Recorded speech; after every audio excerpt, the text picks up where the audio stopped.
le Maître, d'être avec Jésus par le Saint-Esprit. Jésus-Christ nous avait promis. Et depuis la Pentecôte, le Saint-Esprit est avec nous. Et il nous donne la puissance, le pouvoir de faire. À tous ceux qui l'ont reçu, elle leur a donné le pouvoir de devenir enfants de Dieu. Dieu donne toujours le pouvoir pour devenir. Si on veut faire l'évangélisation, il y a un pouvoir pour devenir évangélisateur. Si on veut apporter la bonne nouvelle, il y a un pouvoir pour devenir celui qui apporte la bonne nouvelle. L'Esprit de l'Éternel est sur moi, car il m'a oint pour annoncer la bonne nouvelle, pour délivrer les captifs, pour rendre libres les opprimés. Vous voyez? Donc, ça veut tout simplement dire l'onction de Dieu vient pour une mission. Et si la mission n'est plus accomplie, directement, l'onction n'est plus effective. Elle ne va plus travailler. Ici, j'aimerais te poser une question. Tu as reçu l'onction de Dieu. Je ne sais pas dans quel domaine.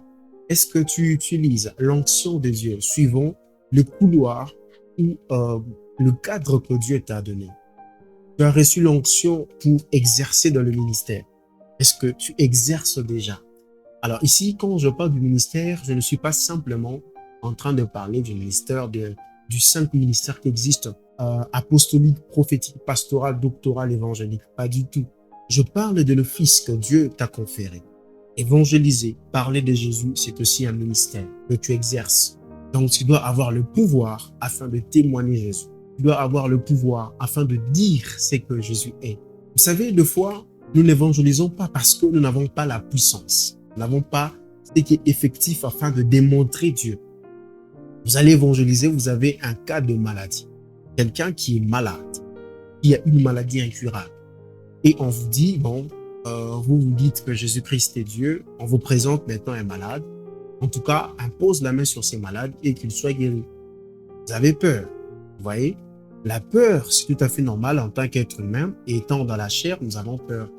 Mais ce qui vous fait plus peur, c'est de ne pas réaliser justement ce miracle. Parce que vous allez simplement dire que Jésus-Christ n'agit pas. Vous étiez allé justement pour évangéliser, mais on vous a présenté un cas concret de malade. Un cas concret d'une personne qui souffre.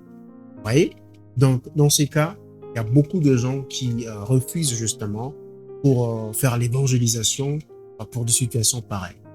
Mais pourquoi refuser? Pourquoi limiter votre foi justement à cause d'un problème qui peut subvenir lorsque vous êtes en train de faire l'évangélisation?